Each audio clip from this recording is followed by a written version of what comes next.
21 साल की युवती का धर्मांतरण कराया गया। देखिए, छांगड़ बाबा का विषय बहुत गंभीर विषय है, जहाँ 1500 से ज्यादा हिंदू लड़कियों को जबरन मतांतरण करने का काम किया गया, जो गजवाए हिंद को कायम करना चाहता था, जिसका उद्देश्य ही राष्ट्र विरोधी ताकतों को बढ़ाना हो, राष्ट्र के विरुद्ध जिसने काम किया हो। कार्रवाई हो रही है। प्रदेश सरकार और भारत सरकार दोनों की एजेंसियां, प्रशासनिक अधिकारी, पुलिस और अन्य एजेंसियां पूरी कार्रवाई कर रही हैं। लेकिन ये आप आश्वस्त रहिए कि ऐसे छांगड़ बाबा के खिलाफ इतनी कठोर कार्रवाई होगी कि ये तो निपटेंगे ही निपटेंगे। एक नजीर बनेगा कि भविष्य में भी इस तरह का देशद्रोही कृत्य करने के अन्य लोग भी दुस्साहस न कर सकें। विद्यालय विलय को लेकर डिम्पल यादव जो सांसद है मैनपुरी से, उन्होंने कई बिंदुओं पर डीएम को एक पत्र लिखा है और उनका वायरल भी हो रहा है पत्र। देखिए, स्कूलों का जहां 50 से कम बच्चे हैं या ऐसे जो मानक निर्धारित किया गया, जो मानकों के अनुरूप विद्यालय नहीं है, उनको बगल के विद्यालय में मर्ज करने का, उनके बच्चों को वहां शिफ्ट करने का निर्णय लिया गया है। इससे कई लाभ होने वाले हैं। पहला तो ये कि आप समझिए कि गुणवत्तापूर्ण शिक्षा हो। अगर डिम्पल जी की बात करें तो पहले वहीं से शुरू करते हैं, अपनी बात हम बताएंगे।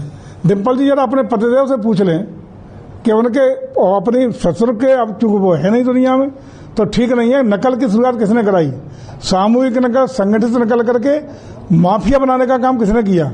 नौकरियों में उसी मेरिट के आधार पर नकल वाले नौकरियां प्राप्त किए और जो योग्य बुद्धि और विवेक था वो सड़कों पर टहलने का किसने किया?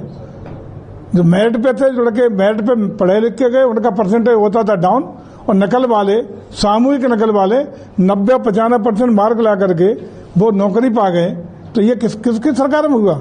हम उन चीजों को खत्म करके, आप आरोप नहीं लगाना चाहते, हम उन चीजों को खत्म करके गुणवत्ता परक शिक्षा ला रहे हैं, पारदर्शी व्यवस्था दे रहे हैं, बच्चों को उच्च स्तरीय शिक्षा मिले।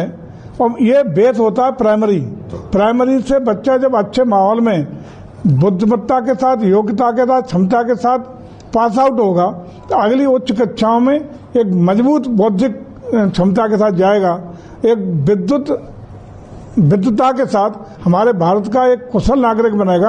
और मैं समझता हूं कि जब कुशल नागरिक होगा तो अकेले उत्तर प्रदेश की नहीं, देश की नौकरियों में भी अच्छा परफॉर्म करके अपने को समायोजित कर पाएगा, नौकरी पा पाएगा, या जिस क्षेत्र में भी जाएगा बेस्ट परफॉर्म करके एक राष्ट्रीय धरोहर के रूप में स्थापित होगा। ये प्रयास है। उसके लिए तमाम योजनाएं, तमाम अलग अलग तरह के मानकानुसार primary school, junior high school, inter college, degree college में हम लोग व्यवस्था देने का काम कर रहे हैं। और ये लगातार एक, आप खुद भी देख रहे होंगे कि लगातार इसके शुभ परिणाम भी सामने आए हैं। लेकिन मंत्री जी, क्या जो स्कूल मर्ज किए गए हैं 2-2, 3-3 किलोमीटर दूर है, छोटे छोटे बच्चे कैसे जाएंगे? उनके लिए क्या सरकार ने वाहन की व्यवस्था की है? देखिए, ऐसा नहीं है।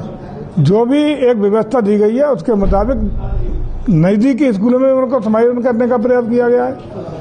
अन्य चाक चौबंद व्यवस्था देने का काम किया है। बहुत छोटे बच्चों को उसी स्कूल में आंगनबाड़ी केंद्र के रूप में भी डेवलप करने का काम, जो बच्चे स्कूल नहीं जाते हैं, आंगनबाड़ी केंद्रों में उनका पालन पोषण होता है, वो भी हम व्यवस्था करने का काम उन स्कूलों में कर रहे हैं, ताकि उन्हें स्कूलों की भवन का, इंफ्रास्ट्रक्चर का भी सदुपयोग कंटिन्यू रह सके। अखिलेश यादव करके ये ऐसी सरकार है जो स्कूलों को तो बंद कर रही है और लगातार शराब के ठेके बोले जा रहे हैं। देखिए, अखिलेश जी क्या कह रहे हैं, ये अपने 12 से 17 के कार्यकाल को जरा झांक लें और उस कार्यकाल को झांक लें जहाँ शिक्षा व्यवस्था चौपट हुई, जहाँ जंगल राज पूरे प्रदेश में हुआ, वन डिस्ट्रिक्ट वन प्रोडक्ट हम लोग दे रहे हैं, ODOP दे रहे हैं, वहाँ उन्होंने दिया वन डिस्ट्रिक्ट वन माफिया।